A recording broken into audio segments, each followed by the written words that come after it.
Дұрыс дұғаның сипаты. Менен Аллаға дұға етемін. Сонда да осының бәрін Алла қалай өзгертпек деп сұрайсың. Саған айтайын, сенің міндетің тек дұға ету ғана. Ал қалай деу сенің міндетің де шаруаңда емес. Олай айту біздің өкілеттілігімізге жатпайды.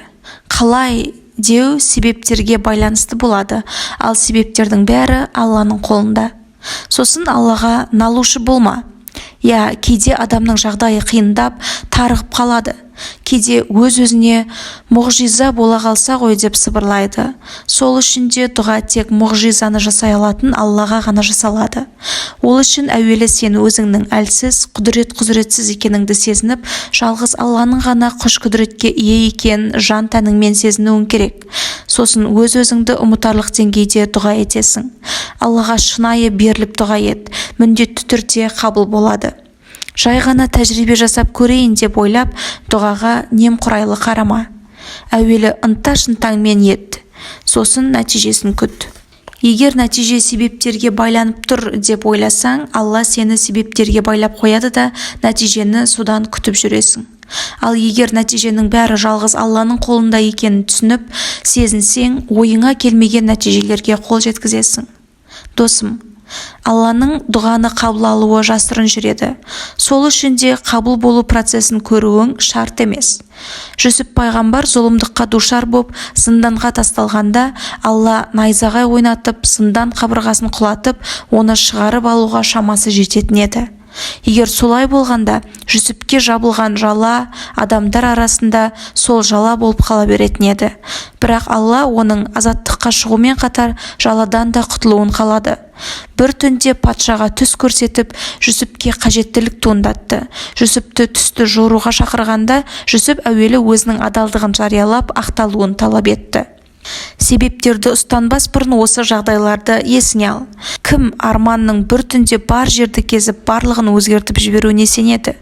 Досым, барлық нәрсені Аллаға тапсыр да, мұғжизаттар жайлы ойла. Күнәһардың дұғасы қабыл ма? Өмір жолымда көптеген қателіктер мен күнәлар жасадым. Әлі де сүрінетін кездерім болады. Алайда күнде Аллаға дұға жасаймын, сұраймын. Алла тағала мен күнәһар болсам да дұғамды қабыл ете ме?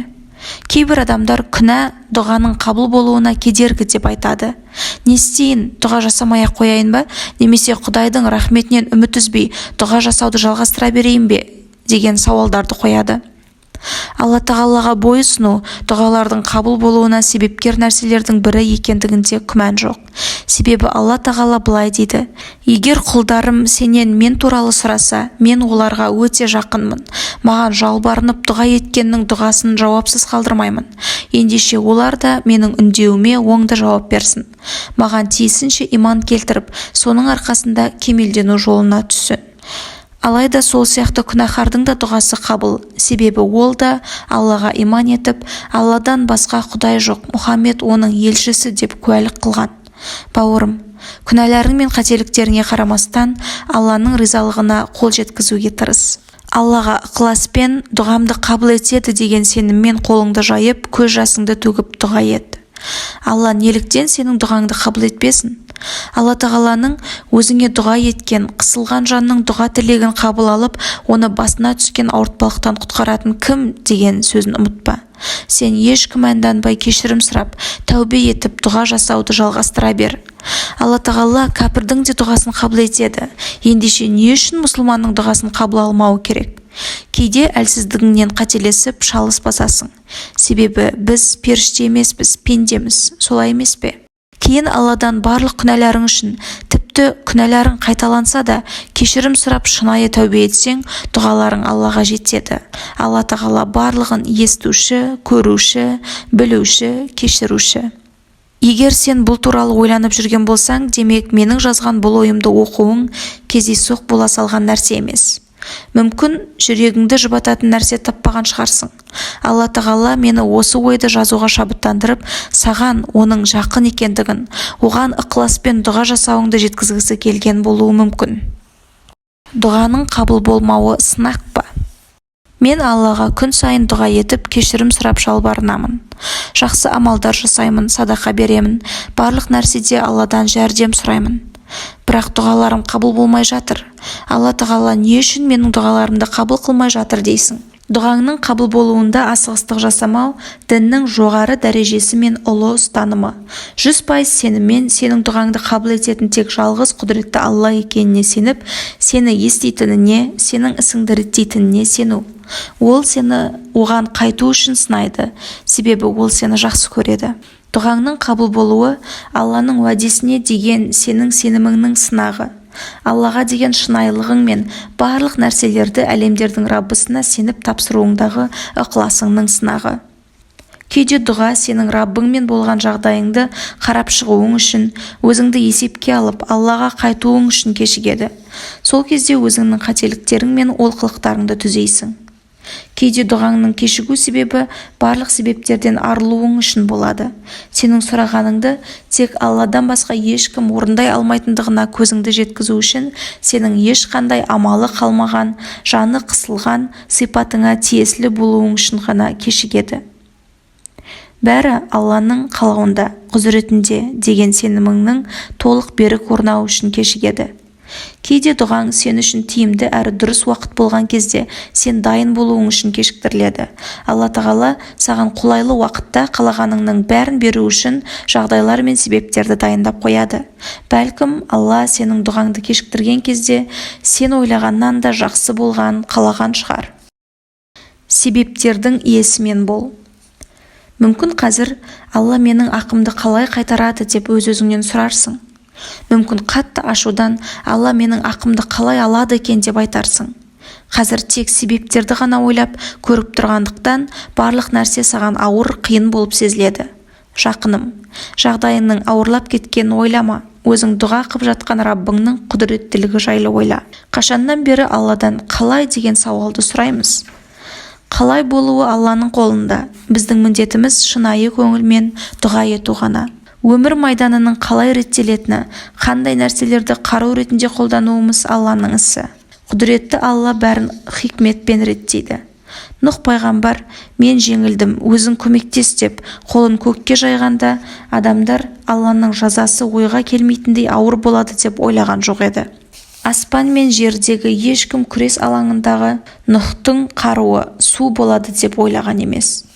Ақырында аспан бар суын төгіп, жер бар суын шығарып, тіпті су жетпейтін биік құрлық атаулының бәрін су алып, бір сәт мұхит түбіне айналды емес пе? Алланың жазасынан өзінен басқа кім арашалай алар еді? Досым, сен Намрудтың заманында өмір сүрсең, оның адамдарды өзіне сәжде етуге бұйырғанын, Ибрахиммен таласып, мен де өлтіріп тірілтемін дегенін көрер едің. Осыны елестете отырып, Алла қалай жағдайды өзгертіп жіберді екен, ол майдан үшін қандай құрал таңдады екен деген ойға шомасың. Алла оған өз әскерінің бірін жіберді. Кішкентай ғана әскер, көзге де көріне қоймайды. Шіркей. Бір ғана шіркей мұрнынан кіріп, бас қуысында орнығып алып еді, жаны тек өзіне сәжде еткендердің аяқ киімімен басын ұрған кезде жай табатын жағдайға кетті.